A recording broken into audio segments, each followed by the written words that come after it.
Hey everyone, welcome back to my channel. এর আগের mini ব্লগেই তোমরা দেখেছো যে আমি জলপাইগুড়িতে গিয়েছিলাম।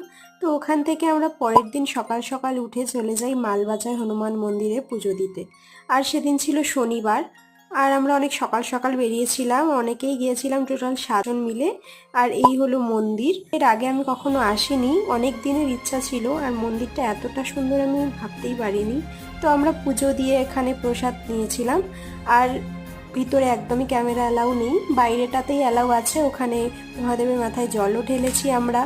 আর এই দিক দিয়ে সিঁড়ি দিয়ে উঠে যেতে হয় ওপরে। ওপরে ক্যামেরা অ্যালাউ নেই। আর এই নিচের দোকান থেকে তোমরা লাড্ডু, ধূপ সব কিছু পুজো দেওয়ার যা যা দরকার কিনে নিতে পারবে। আর মন্দিরে খুব সুন্দর সব ব্যবস্থা। সেদিন আমার একাদশী ছিল আর আমি ফলটালি নিয়েছিলাম, এই জন্য বেরিয়ে একটা ডাব খেয়েছিলাম। আর এরপর আমরা বাস পেয়ে যাই। আর এই হলো জলপাইগুড়ি হাইকোর্ট। এটা 12 জুলাই ইনোগ্রেশন হবে। বাই।